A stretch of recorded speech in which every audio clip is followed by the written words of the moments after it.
Good late afternoon, early evening, ladies and gentlemen. Lounging with Lisa, the video series that has me lounging while coming at you with thoughts of the day. Full disclosure, this is literally my fifth attempt to make a video. I'll go through the reasons why now. I was on the porch, and there was too much road noise. It was driving me nuts, and I was squinting. Plus, my chubby arms were showing because I was in this little shirt that I kind of wear when I want to go out and get some sun.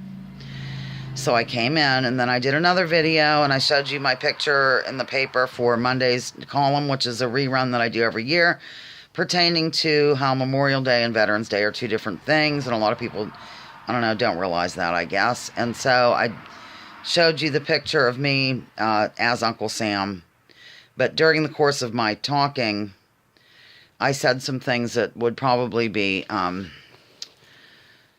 it would cause massive pearl clutching, because I've noticed that people, even if they're not offended, they will find a way to be offended, because we have what is known as manufactured outrage running amok here in this land. So I got rid of that video, and then I did another one. I'm not sure why I got rid of it. Gosh, is this 5 or 4? And then, oh no, I just did one, and I heard a noise. It sounded like a cat trying to get in or something. And I went to check, and here, I didn't hit pause, I hit stop. Okay, so here I am. I'm going to do a video now. I wanted to tell you a funny story from my past. And Mick reminded me of this because he called before I went to lie down for my nap. And I said, I'd call him later, and he might really want to get together or something. And if he does, I'll probably do yet another video, because I live for Mick, and he's funny, and he's my neighbor, and people usually like it when he's on my videos. So, years ago, before I was married, I dated a person, and we went to a Christmas party at the VFW, and I looked rather good, actually, back in the day. I'll show you a picture from that time period when I'm done with the story. So, he had a half-brother. Actually, really wasn't any relation at all. He had a step-brother, I guess you'd say. Well, whatever. And who didn't really live in the area, but he would visit from time to time. He lived in Pittsburgh. So we are at this thing at the VFW, and I looked decent. I was, thinner back then. I was in my 20s, and I might have been 30. Who cares? But I wore a little bit of makeup and all this jazz. This is pertinent to the story, ladies and gentlemen. So as the evening went on, the brother was getting very, very drunk. Since then, he's in recovery. He hasn't had a drink in, oh God, I bet you 20 years and all this. So all of a sudden, he got really strange, and he looked at me in a suspicious manner, and he kept saying, "Oh, I just can't believe I never saw this before. I just can't get over that I never noticed this whole evening," or whatever. And I'm like, "What are you talking about?" And at first I thought that he thought that I might be a lesbian, pretending to be straight and using his brother as my beard or something. Dude, I'm not sure if ladies use the men as beards or if it's the other way around, but whatever. And then that wasn't it. And so he kept going on. And then I left talking to him, and I was meandering and mingling, and people were kind of looking at me weird and giggling and things like this. And these are people I've known for life, really. So finally, a couple of people pulled me aside and said, "Here's the deal. This guy is convinced that you were born a man." So, I mean, it was really cute at first, but he kept going on and on and on about the fact that I was born a man.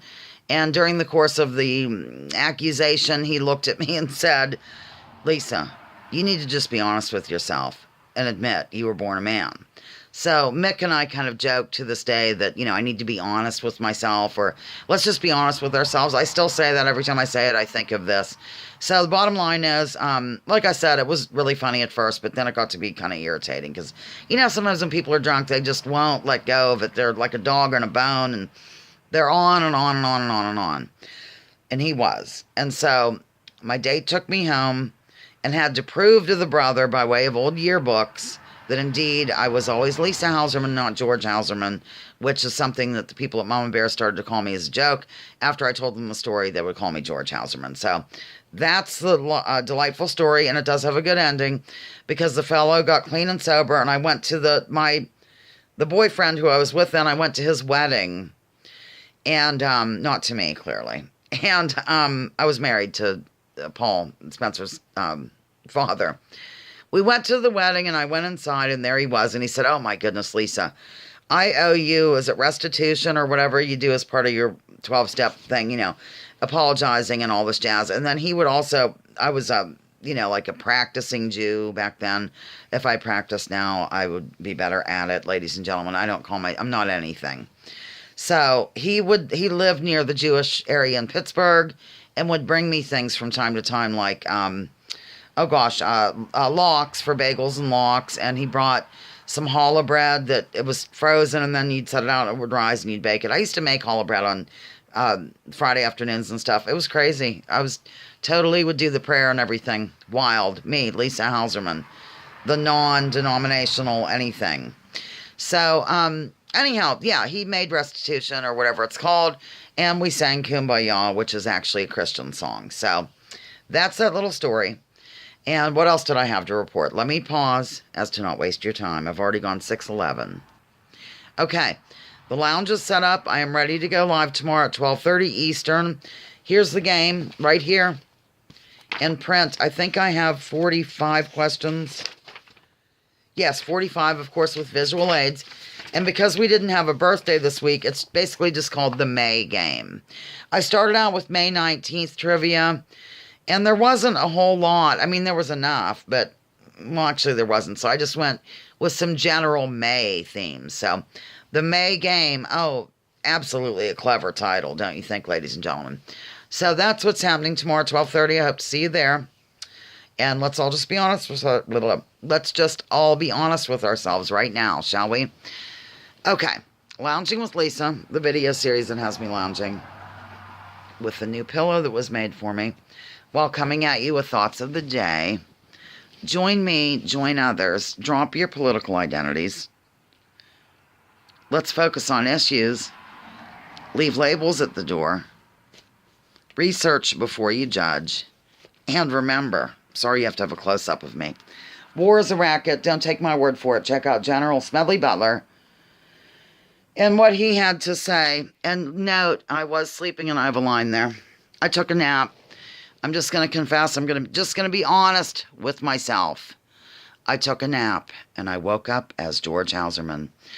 My voice is, you know, I've been called names before under my videos because of my deep voice. Whatever. Okay, I'm done. I live for you, and I will see you tomorrow at 12:30 in the lounge.